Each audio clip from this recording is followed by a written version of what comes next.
बिस्मिल्लाहिर्रहमानिर्रहीम, अस्सलाम वालेकुम। आज की दो इंपॉर्टेंट खबरें हैं। एक तो चीफ जस्टिस ऑफ पाकिस्तान के खिलाफ रेफरेंस दायर करने की दरखास्त दे दी गई है, और दूसरा जस्टिस अतर मिनउल्लाह ने आज उस फैसले के ऊपर जो उन्होंने उस वक्त दिया था और फिर फैसले से अलहदगी इख्तियार कर ली थी, जो कि इलेक्शन पंजाब और KPK के इलेक्शन से मुतल्लिक था, आज उसकी वजाहत में अपना इख्तलाफी नोट दिया है। और इख्तलाफी नोट देते हुए उन्होंने भी उस फैसले को 4-3 की तनासब से फैसला करार दिया है। इसके ऊपर आज आपके साथ तफसील के साथ बात करते हैं। कौमी सलामती कमेटी का भी इजलास हुआ है और कौमी सलामती कमेटी के इजलास के अंदर भी कुछ बातें डिस्कस हुई हैं। मुल्क की सियासी सूरत हाल जो डिस्कस हुई है उसके ऊपर भी बात करते हैं। सबसे पहले आपको बताता हूं कि जस्टिस अतर मिनउल्लाह ने आज जो 25 सफ़ात पर मुश्तमिल फैसला इख्तलाफी नोट है वो तफसीली इख्तलाफी नोट जारी कर दिया, जिसके अंदर उन्होंने सुप्रीम कोर्ट के फैसले को 3-4 के तनासुब से मुस्तरद करार दिया है। उन्होंने कहा कि जैसे याहिया खान फरीदी के दरखास्तों को मुस्तरद करने के फैसले से इत्तफाक करता हूं, मैंने जस्टिस मंसूर अली शाह और जस्टिस जमाल मंदुखैल के फैसले को पढ़ा है, इसलिए इनके हुक्मनामे से भी इत्तफाक करता हूं। तफसीली नोट में उन्होंने मजीद कहा कि सियासी जमातों से मुतल्लिक मुकदमात में सो मोटो का इख्तियार इस्तेमाल करने में बहुत एहतियात बरतनी चाहिए और अदालत से रजू करने वाली सियासी जमात की नेक नियति भी मद्देनजर रखना जरूरी है। जस्टिस अतर मिनउल्लाह ने कहा कि कासिम सूरी रूलिंग केस का हवाला भी दिया। इख्तिलाफी नोट में उन्होंने कहा कि इमरान खान ने तहरीक-ए-एतमाद के बाद अपोजिशन में जाने के बजाय इस्तीफे दिए और इस्तीफे दिए। ये आर्टिकल 63A की तशरीह के 2 रस नताइज मुरतब हुए, जिससे आर्टिकल 63A की तशरीह के 2 रस नताइज मुरतब हुए। PTI के असम्बली में इस्तीफों की वजह से सियासी बहरान में इजाफा हुआ।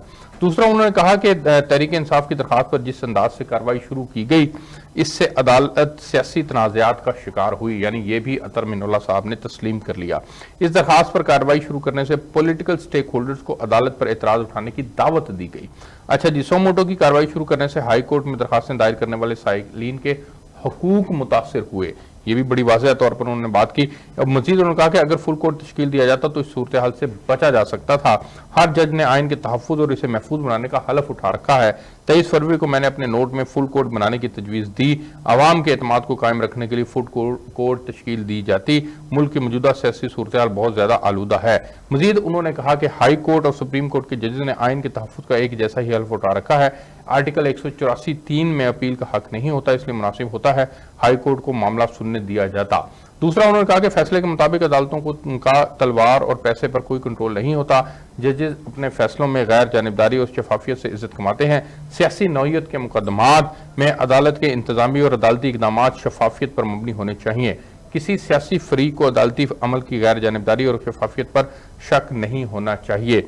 जस्टिस अतर मिनउल्लाह ने मजीद कहा कि तहरीक इंसाफ ने इस्तीफों की मंजूरी के लिए पहले अदालतों से रजू किया और सियासी हिकमत अमली के तहत इस्तीफे दिए, लेकिन इस्तीफों की मंजूरी के बाद तहरीक इंसाफ फिर अदालत चली गई।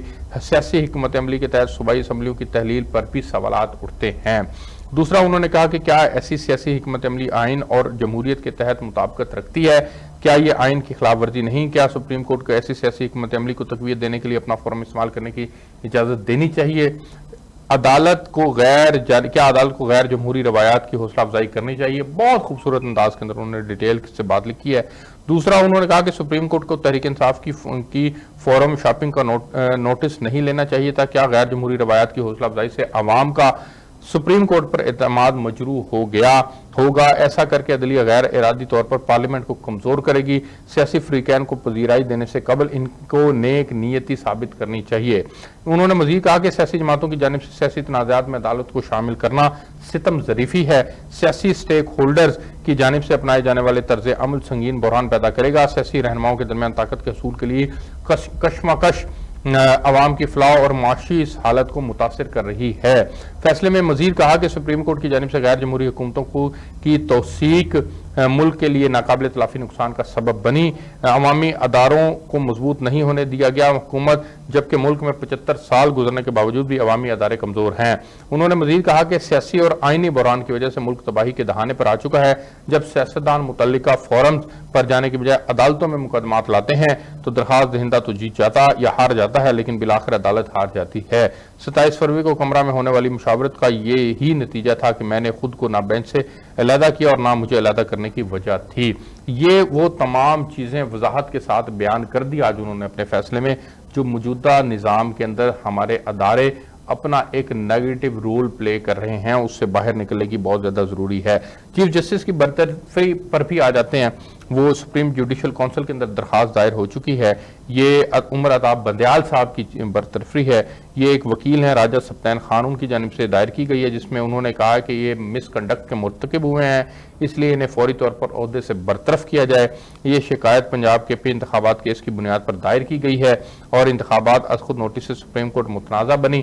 زبان زد عام ہے کہ چیف جسٹس نے عدلیہ میں گروپنگ قائم کر رکھی ہے۔ چیف جسٹس نے گروپنگ کو مد نظر رکھتے ہوئے بینچ تشکیل دیا تاکہ فیصلہ اکثریت سے حاصل کیا جا سکے۔ تو یہ ایک انتہائی تلخ بات ہے جو کہ آج چیف جسٹس کے ماتھے کی کالک بن چکی ہے۔ قومی سلامتی کمیٹی کا جو اجلاس ہوا ہے اس کے اوپر بھی میں آج تفصیل کے ساتھ بات کرنا چاہوں گا۔ اس کے اندر جو سب سے امپورٹنٹ چیز ڈسکس ہوئی ہے وہ موجودہ سیاسی و عدالتی صورتحال ہے، اس پر تبادلہ خیال کیا گیا ہے اور آئندہ کی حکمت عملی پر اعتماد میں لیا گیا ہے، اور خطے کی صورتحال اور پاک امریکہ تعلقات پر بھی غور کی گئی۔ یہ آج کے ابھی لوگ ہیں، آپ سے مزید چیزیں شیئر کرتے رہیں گے۔ ہمیں اجازت دیجیے، اللہ حافظ۔